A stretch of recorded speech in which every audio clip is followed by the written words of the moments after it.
I was recently reading an article titled, "What Research Says About Forgiveness and Mental Health and Physical Wellbeing."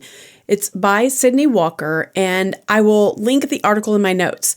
I don't usually pull straight from something I've read, but I found this article to be remarkable.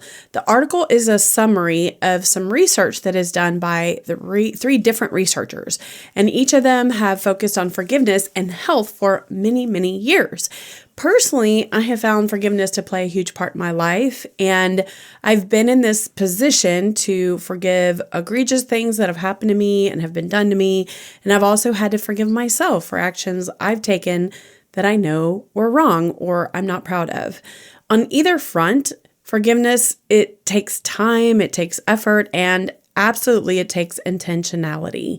But what happens if we don't take time to find forgiveness? And what happens if we harbor ill will or we seek retribution for what somebody has done to us?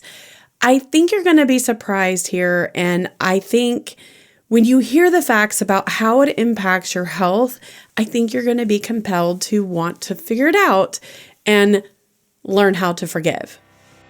Have you ever felt held back by self-doubt, whether it's speaking up in a meeting or connecting with others or simply just believing in your own worth? Well, you're not alone. Welcome to the Crazy Confidence Coach podcast. I'm Heather Edwards, Master Certified Life Coach, and my goal is to empower you to step into your most authentic, confident self.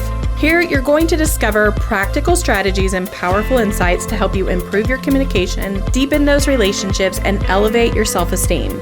And each week, I'm going to guide you through some actionable tips and mindset shifts that are specifically designed to help you break free from fear, show up boldly in every area of your life, and build crazy confidence. Are you ready to stop hiding in the shadows, playing small, and avoiding the spotlight? Grab your favorite pen and a notebook, and let's get to it.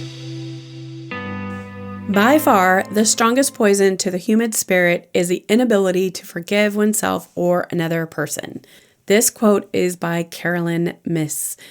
Turns out there are whole conferences that are given on forgiveness. Who knew? There's a ton of research out there that's been done over the years on forgiveness and how it impacts our relationships, our physical health, and even our mental health. But the results really do support not harboring the pain that you have or ruminating over something that happened against you or staying furious over something someone said or something they did. Staying mad at yourself or someone else and not letting it go, it's important that you don't do this. And during this episode, I'm going to tell you why. First, we have to speak about the general definition of forgiveness. So the article that I'm referring to throughout most of this episode defines forgiveness as replacing ill will toward an offender with goodwill. And then if you go search the dictionary, I pulled the Merriam Dictionary definition, and that definition for forgiveness is to cease to feel resentment against something or someone. It doesn't define forgiveness to excuse or to forget what someone else has done. So if you're sitting here listening in and you have something on your heart and you are just trying to figure out how you're going to do it, don't worry. You don't have to excuse someone or forget what they've done to you. I personally have forgiven many people in my life for harm that they've done, but I haven't forgotten, right? You don't forget what happens. But it doesn't mean I trust them and I put myself in their harm way if I forgive them. It simply means that I've made a decision, I've made a conscious decision to forgive. Because forgiveness truly doesn't erase what you've learned during the experience, right? So what you've learned can still be used as a guide for your actions moving forward, even if you've chosen to forgive someone or yourself. They both can exist at the same time. So that is very important to remember. So what are the benefits for forgiveness? Because that's why you're here. Let's explore what the experts say. And I'm just going to list them. I know it's going to sound silly or whatever, but I'm just going to list them. I pulled them from the article. And again, I'm going to link this article in my show notes. I even am going to link some other resources I found during this research myself. And I think you'll really enjoy it if you're someone who is on this path to do more work on forgiveness yourself. So what do the experts say? Why forgive. One, it's good for your health. That is a general broad statement, and I'll talk more about what those things are. People who are more forgiving have less cognitive decline. Yes, over time and as they get older, people who are more forgiving during their lives, they don't have the same rates of dementia and Alzheimer's, believe it or not. The other thing that research shows is that you may live longer. If you're a person who practices forgiveness, you may live up to 50% likely to live 2 to 5 years. So that's pretty significant, right? By years to live 2 to 5 years longer than someone else who doesn't practice forgiveness. Overall, people who practice forgiveness live happier and greater life satisfaction. So what they mean by that is that you're just more carefree, you feel more freedom, and you just have more life satisfaction in general. So not dealing with specifics or defining happiness, but just overall, people who responded were enjoying life at a higher rate. You experience more calmness if you practice forgiveness. You have improved sleep. And if you're someone who experiences insomnia, who has ruminating thoughts at night, this one is for you. If you're ruminating over something that happened at work with a person that you don't get along with or a person who has treated you wrong, you may find some benefit in going through a process to give forgiveness to that person that you're having a problem with. It can help you sleep longer. Reduce depression and anxiety, which this makes sense to me. If you're constantly frustrated, ruminating, or blaming yourself even, you can find yourself in a depressed state with high anxiety.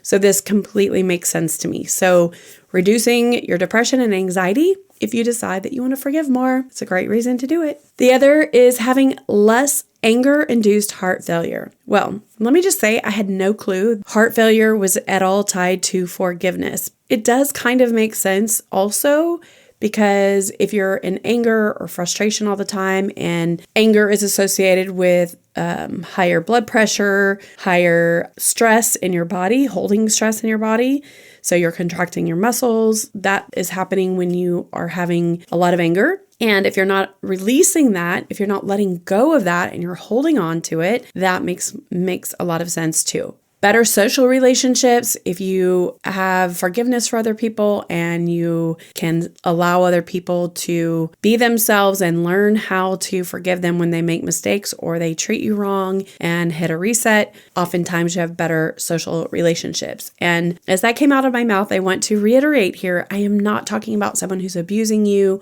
or someone who's hurting you repetitively or someone that's dangerous to be around. Yes, you can forgive those people, but it doesn't mean you have to stay in that situation. So please don't assume what I'm saying by better social relationships is, oh, just forgive them and you can move on and everything will be okay. There are some situations that reconciliation is not necessary. Forgiveness can be done without the reconciliation portion of the forgiveness, if that makes any sense. The other thing is that trauma symptoms are reduced when we choose forgiveness.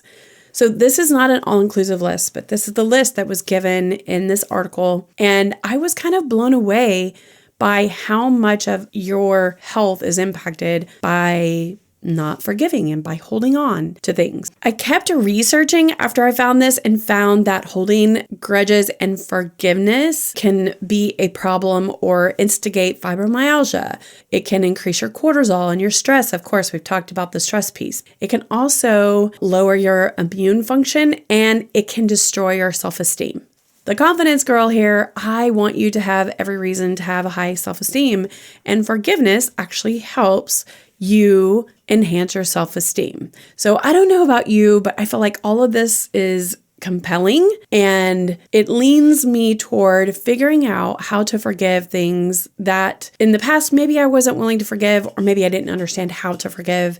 And even with myself, there are a few things that I hold on to sometimes. And I'm in the process of going about forgiving myself and forgiving others for any resentments or any things that I haven't released yet. I'm excited to tell you that because I'm on this path and because I really believe it is impacting confidence and self-esteem for me and for you, I have found 2 evidence-based protocols that were very interesting and I think might help you too. I already work with clients to work through forgiveness and just helping them let go of things that trigger them because of their doubts, insecurities, resistance, and triggers. That's something I currently do in my practice with helping clients. And I find it very exciting to find new tools that I can integrate when I coach clients as well. So I'll do that. If you happen to be someone who wants help letting go, learning how to forgive, just sign up for coaching and we can work through that together. And of course, as always, those links will be in the show notes that you can do that. Let me share the protocols that I found with you because I think that they might be helpful for you because they have been helpful for me. So the first evidence-based protocol I found was developed by Everett Worthington, and it's a 5-step method and he calls it REACH. It's, what do you call that? Where you use the letters to help you learn. During this research and looking over REACH, I actually found his website. And the great news about that is that his website is loaded with resources. There's workbooks, there's this 86-page directory to understand his process of REACH better. So I'm going to highlight it and talk about it, but I'm also going to link his website with access to his free resources so you can tap into that as well.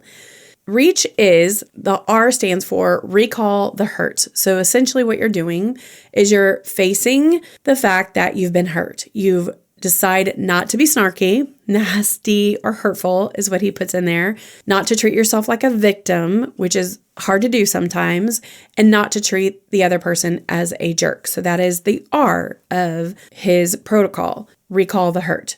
E is empathize with your offender. Empathy is putting yourself in the other person's chair and pretend that the other person is sitting there in that empty chair across from you. Talk to him or her, pour your heart out. When you've had your say, you sit in his or her chair. So you're going back and forth. Talk back to the imaginary you in a way that helps you see why the other person might have wronged you. This will just help you build a little bit of empathy. And I always say this is like you're putting yourself in their shoes. What might they have seen? What might you have reacted to? You're basically looking for what you might be missing or how it looks different from their side of the coin. The A is altruistic gift. Forgive them as an unselfish, altruistic gift. And this, I think, is probably one of the most difficult parts, right? Because here you're just choosing to give something without deserving it. Because when we are in a frustration standpoint with someone, we think they don't deserve it. So to help you want to give the gift of forgiving, try to remember when you wronged someone and that person forgave you. Or if you're a person of faith, Jesus forgave us, God forgives us, and we don't deserve it. By forgiving altruistically, you can actually give that same gift to someone else who hurt you in the future. So keep all those things in mind. When you're at this A part, the altruistic gift, you're going to forgive as something that is, you're being unselfish. You're not holding on to all the pieces that you want to hold on to. You're choosing to do this part of it. The C is commit. Once you have forgiven, you're going to write a note to yourself, something as simple as, today I forgave Heather for hurting me. This helps forgiveness last. It helps you reinforce it. It helps you see it and it's outside of you and it just helps kind of with that impression.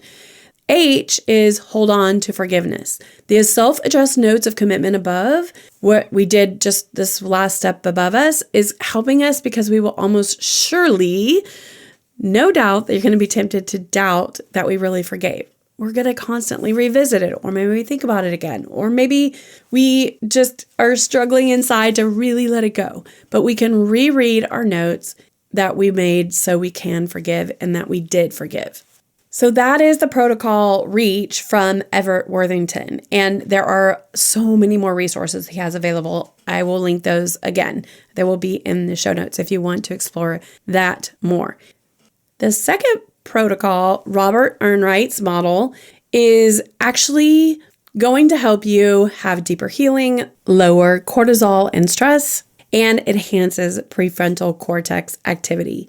4 phases, and they're super simple. 1, uncovering phase. You're going to face the pain's impact on your life.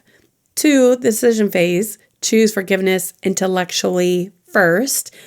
3, is your work phase. You're going to reframe cognitively, challenge automatic thoughts, and build empathy, which, by the way, is what I do very well with my clients.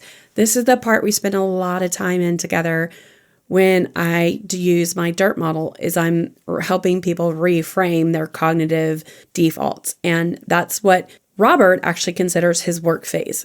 Similarities here in both of them, but his last phase is also the deepening phase, finding meaning, commit daily, and release triggers. Again, they're overlapping with some of the things that I already do.